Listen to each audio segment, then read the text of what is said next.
এইটো এটা এনেকুৱা ৰিয়েল প্লেন ক্ৰাছ ষ্টৰী। কেনেকুৱা পৰিস্থিতি আহিলে মানুহে নিজৰ ফেমিলিৰ ডেড বডিৰ মাংস খাই জীয়াই থাকিব লগা হ'ব পাৰে। কেনেকুৱা পৰিস্থিতি আহিলে এজন প্লেনৰ পাইলটে তাৰ পেছেঞ্জাৰক ক'ব পাৰে যে তাৰ পৰা পিষ্টলটো লোৱা আৰু মোক শ্বুট কৰা। সকলোৱে এইটো ডিসাইড কৰে যে ইহঁতসকলে যোনেই মৰিব তাৰ ডেড বডি বাকি যি কেইজন বাচি থাকিব তেখেতসকলে খাব পাৰিব। ইমাজিন কৰি চাওক 72 ডেজ এনেকুৱা সিচুৱেশ্যনত ইহঁতে সাৰ্ভাইভ কৰি আছিলে, য'ত না খাৱাৰ কাৰণে কিবা আছিলে, য'ত না ভাল কিবা পৰিধান কৰাৰ কিবা আছিলে, না সিহঁতৰ থাকাৰ কাৰণে একো সুবিধা আছিলে।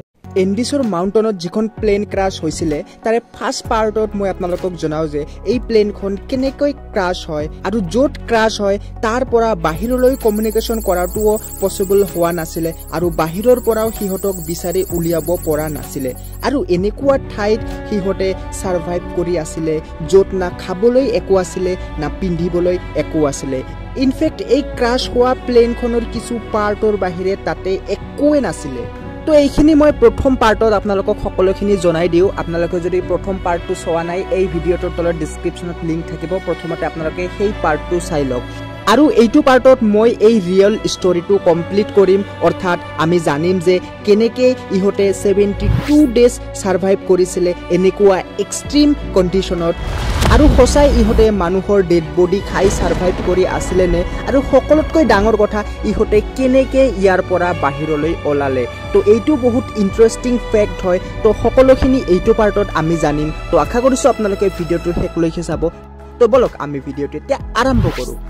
তো পিছত এটা এটাকে দিন গৈ আছিলে, সকলোৱে ইঞ্জুৰি হৈ আছিলে, ভোকত আছিলে, সিহঁতৰ কণ্ডিশ্যন একেবাৰে বেয়া হৈ আছিলে। আৰু মই আপোনালোকক কৈছিলোঁ ন সিহঁতে ৱাইনছ কিনিছিলে, তো সিহঁতৰ লগত 5টা ৱাইনছৰ বটল আছিলে আৰু এই ৱাইনছৰ বটলকেইটা সিহঁতৰ মাজতে ভাগ কৰি লয় আৰু খাবলৈ বস্তু বুলি কওঁতে সিহঁতৰ লগত আৰু আছিলে জাষ্ট চকলেট। এই চকলেট আৰু এই ৱাইনছৰ বটল। তো তেখেতসকলে কি কৰিছিলে, ডেইলি এটা বাইট চকলেট আৰু এনেকুৱা এটা সৰু কেপৰ সহায়ত অলপ অলপকৈ ৱাইনছ খাই সিহঁতে জীৱন নিৰ্বাহ কৰি আছিলে।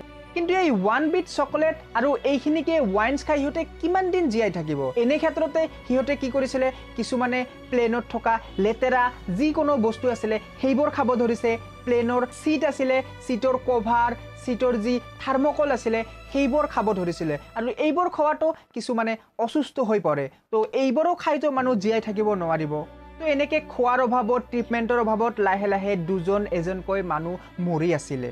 তো ইয়াৰ মাজতে এজন মেডিকেল ষ্টুডেণ্ট আছিলে, তেওঁ কৈ আছিলে যে এনেকৈ নচলিব, আমাক বাচিবলৈ হ'লে, ইয়াৰ পৰা ওলাবলৈ হ'লে প্ৰথমতে আমাক খাদ্য বস্তু লাগিব। তো এইটো শুনিয়ে বাকী মানুহবোৰে কৈছিলে যে কেনেকৈ আমি কি ব্যৱস্থা কৰিম? ইয়াতে দূৰ দূৰণিলৈকে না আছে কোনো গাছ পাত, না আছে কোনো জীৱ জন্তু, তো কি খাম, কেনেকৈ যোগাৰ কৰিম? তো ইয়াৰ পিছত মেডিকেল ষ্টুডেণ্টজনে যিটো ষ্টেটমেণ্ট দিছিলে, যিটো ছাজেশ্যন কৰিছিলে, সেইটো শুনি সকলোৱে একেবাৰে আচৰিত। তো এই মেডিকেল ষ্টুডেণ্টজনে কয় যে আমাৰ বাহিৰত যিবোৰ ডেড বডি আছে সেইবোৰ আমাৰ এতিয়া খাব লাগিব, ইয়াৰ বাহিৰত আমাৰ বেলেগ একো উপায় নাই। তো এই কথাটো শুনি সকলোৱে একেবাৰে আচৰিত। কিছুমানে যদিও এই কথাটো ছাপোৰ্ট কৰিছে কাৰণ একো উপায়তো নাই, কিন্তু কিছুমানে আকৌ ইয়াৰ খঙো কৰিছিলে আৰু কৈছিলে যে এইটো কেনেকৈ সম্ভৱ হ'ব? তাতে কিছুমানৰ চিষ্টাৰ আছে, কিছুমানৰ ফ্ৰেণ্ডছ আছে, তো সিহঁতক আমি কেনেকৈ খাব পাৰোঁ?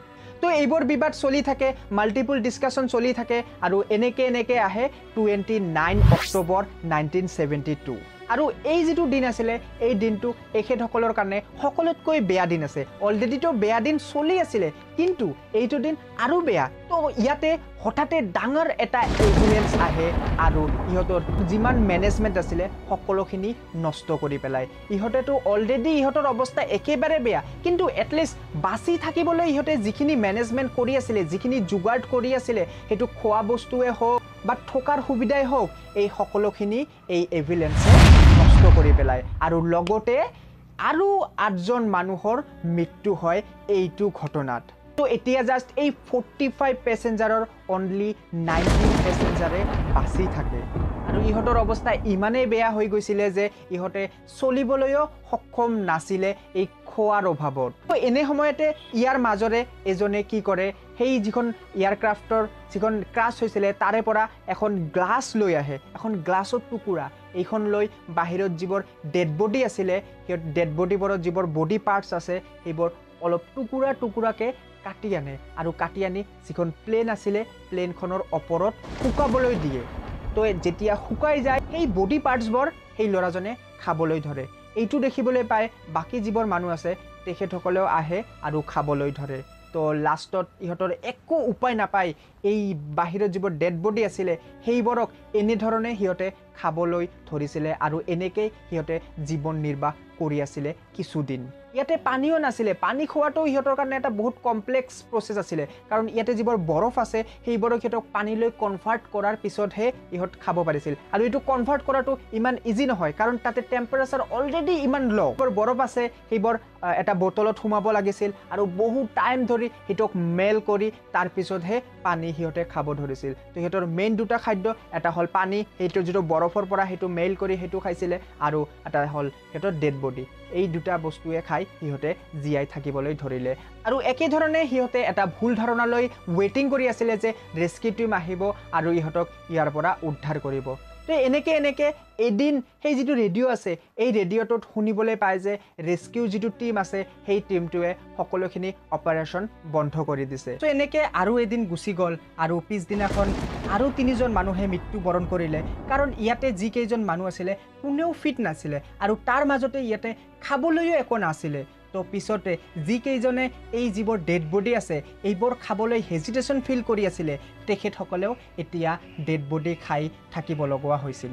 আৰু সকলোৱে এইটো ডিচাইড কৰে যে ইহঁতসকলে যোনেই মৰিব তাৰ ডেড বডি বাকী যিকেইজন বাচি থাকিব তেখেতসকলে খাব পাৰিব। এইটোৰ পাৰ্মিশ্যন সকলোৱে ইচ আদাৰ দিয়ে। তো কেনেকুৱা ছিটুৱেশ্যন আহিছে এবাৰ ইমাজিন কৰি চাওক। 16জন মানুহ আছিলে আৰু এই 16জনে ইচ আদাৰ নিজকে খাবলৈ পাৰ্মিশ্যন দি আছিলে যদি তেখেতে মৰে। তো যি কি নহওক এনেকৈ মানুহৰ ডেড বডি খায়ে তেখেতসকলে জীয়াই আছিলে। পিছত সকলোৱে ভাবিলে এনেকৈ কেইদিন চলিব বা সেই ডেড বডিবোৰক কেইদিন খাব, কাৰণ ডেড বডিওতো লিমিটেড আছে, এটা সময়ত ডেড বডিয়ে শেষ হ'ব আৰু অকল ডেড বডি খায়ে বাচি থাকিব পাৰেনে? তো সিহঁতে সকলো মিলিয়ে ডিচাইড কৰে যে এনেকৈ নচলিব, আমাক কিবা কৰিবই লাগিব। কাৰণ সিহঁতৰ এতিয়া এইটো এক্সপেক্টেশ্যনো নাই যে বাহিৰৰ পৰা কোনোবাই আহিব আৰু ইহঁতক ৰেস্কিউ কৰিব। সিহঁতক যি কৰিব লাগিব নিজে কৰিব লাগিব, কিন্তু কৰিব কি? এতিয়া সকলোৱে ডিচাইড কৰিলে যে ইয়াৰ পৰা বাহিৰলৈ যাব লাগিব। তো ইয়াৰে যি ফিট কেইজনমান মানুহ আছে তেখেতসকলক বাহিৰলৈ পঠাব। তো 3জন মানুহ তেনেকুৱা পাইছিলে আৰু 3জন মানুহক সিহঁতে ডিচাইড কৰে যে সিহঁতসকলক বাহিৰলৈ পঠাব। কিন্তু ক'ত পঠাব? চাওক, যিখিনিত প্লেনখন ক্ৰাছ হৈছিলে তাৰে যিটো ইষ্ট ছাইড আছিলে তাতেতো যিমান দূৰলৈকে চকু যায় বৰফে বৰফ আৰু বেলেগ একো দেখিবলৈ পোৱা নাযায়। তো সেইটো ছাইডে গৈ একো লাভ নহ'ব। কিন্তু যিটো ৱেষ্ট ছাইড আছিলে তাতে এখন পাহাৰ দেখিবলৈ পোৱা গৈছে। তো সিহঁতৰ এটা এক্সপেক্টেশ্যন আছিলে যে পাহাৰৰ সিটো পাৰে কিবা থাকিব পাৰে। তো সেই আশাৰে সকলোৱে এই 3জনক এই পাহাৰলৈ পঠোৱাৰ সিদ্ধান্ত লয় আৰু পাহাৰৰ টপত গৈ চাব দিয়ে যে সেইটো পাৰে কি আছে। যদি বাই চান্স সেইটো পাৰে তেনেকুৱা কিবা এটা এনভাইৰনমেণ্ট দেখা পায় য'ত মানুহৰ যাতায়াত আছে বা তেনেকুৱা ধৰণৰ যদি কিবা বস্তু দেখা পায় তো সিহঁতে বাহিৰৰ লগত কমিউনিকেট কৰিব পাৰিব আৰু ইনফেক্ট বাকী যি 16জন মানুহ আছে সকলোৱে বাচিব পাৰিব। কিন্তু ইয়াতে বহি থাকিলে এজনো বাচিব নোৱাৰিব, সকলোৰে মৰাটো সেইটো নিশ্চিত।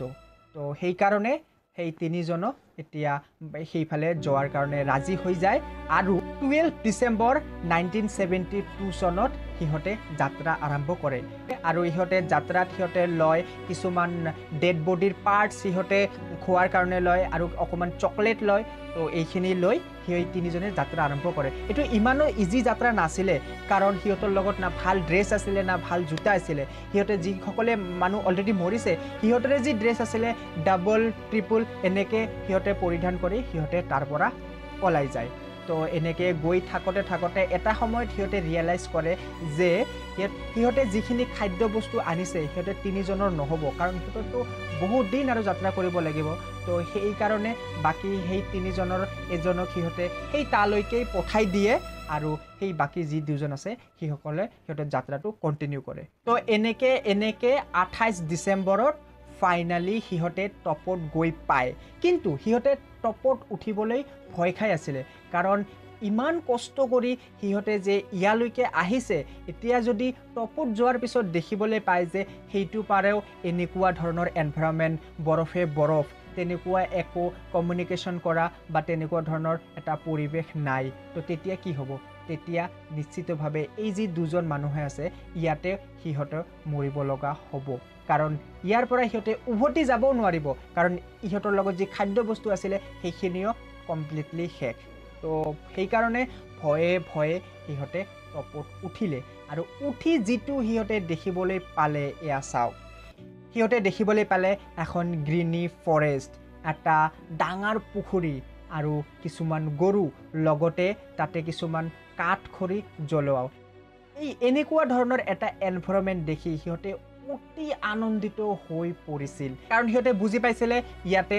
নিশ্চিতভাৱে মানুহৰ যাতায়াত আছে তো সিহঁতে সেই পাহাৰখনৰ পৰা লাহে লাহে তালৈকে নামিবলৈ ধৰে আৰু যিটো পুখুৰী আছিলে সেই পুখুৰীৰ পাৰত ৱেইট কৰি থাকে কেতিয়া মানুহ আহিব তো এটা সময়ত এজন মানুহে ঘৰলৈ আহি যায় আৰু তাৰ পিছত এই যি মানুহ দুজন আছে এই দুজনে তেখেতসকলৰ লগত কণ্টেক্ট কৰে আৰু কণ্টেক্ট কেনেকৈ কৰে আপোনালোকে জানেনে এই যিটো পুখুৰী আছিলে পুখুৰীৰ এইটো পাৰ আৰু সেইটো পাৰৰ মাজত যিখিনি ডিষ্টেঞ্চ আছে এইটো বহুত দূৰ হয় তো যাৰ কাৰণে সিহঁতে ডাইৰেক্ট কমিউনিকেট কৰিব পৰা নাই কথাৰে তো আৰু সিহঁতৰ সিমান শক্তিও নাছিলে যে চিঞৰি চিঞৰি কথা ক'ব পাৰিব তো তাৰ কাৰণে সিহঁতে কি কৰে এখন কাগজত লিখে প্ৰথমতেতো সেই মানুহজনে লিখি দিয়ে যে হোৱাট ডু ইউ ৱান্ট সিহঁতে যেতিয়া কিবা ক'ব বিচাৰিছিল ভালকৈ ক'ব পৰা নাছিল পিছত সেই যিজন মানুহ আহি আছিলে সেই মানুহজনে লিখিতভাৱে লিখি দিয়ে হোৱাট ডু ইউ ৱান্ট এনেকৈ লিখি এটা পাথৰৰ সহায়ত ইহঁতলৈ দলিয়াই দিয়ে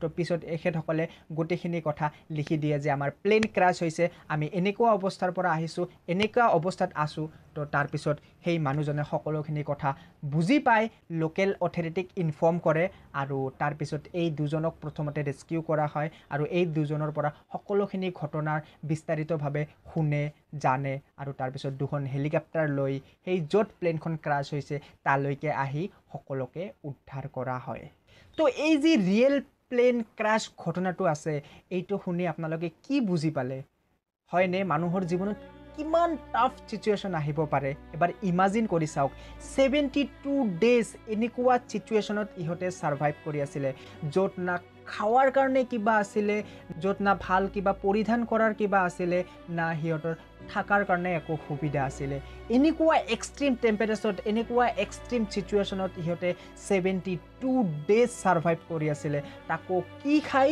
নিজৰ ফেমিলিৰ মাংস খাই তো পিছত ইহঁতক লৈ বহুতো কণ্ট্ৰভাৰ্চিয়েল কথা উঠিছিলে কাৰণ ইহঁতক কিছুমানে কৈছিলে ইহঁতে দানৱ ইহঁতৰ মানুহৰ মাংস খাইছিলে কিন্তু ইহঁতৰ উপায় কি আছিলে নাখায় ইহঁতে যদি এইখিনি কাম নকৰিলে হয় সিহঁতে কোনেও তাৰ পৰা বাচি নাহিলে হয় এইটো 100% চিয়'ৰ তো যি কি নহওক এইখিনি আছিলে ফাৰচাইল্ড FH227D ফ্লাইট ক্ৰাছৰ কাহানী এইটো একো স্ক্ৰিপ্টেড কাহানী নহয় বা একো বেলেগ গল্প নহয় এইটো ৰিয়েল ঘটনা হয় সকলোখিনি কথা সিহঁতে জনায় এইখিনি আৰু আজিৰ কাৰণে কেনেকুৱা লাগিছে এই ভিডিঅ'টো বা এই ঘটনাটো আপোনালোকে মোক কমেণ্ট কৰি জনাব আৰু যদি আপোনালোকে এনেকুৱা ধৰণৰ ভিডিঅ' এনেকুৱা ধৰণৰ এভিয়েশ্যন ৰিলেটেড ভিডিঅ' বা এয়াৰপৰ্ট জবছ আপডেট অসম বা নৰ্থ ইষ্টৰ এনে লোকেশ্যনৰ এয়াৰপৰ্ট জবছ আপডেট আপোনালোকে যদি চাব বিচাৰে আপোনালোকে যদি জানিব বিচাৰে তেতিয়াহ'লে চেনেলটো ছাবস্ক্ৰাইব কৰি ৰাখিব তো লগ পাই আছোঁ আকৌ এটা ইণ্টাৰেষ্টিং বা জব আপডেটৰ ভিডিঅ'ৰ সৈতে তো আজিলৈ ইমানে টাটা বাই বাই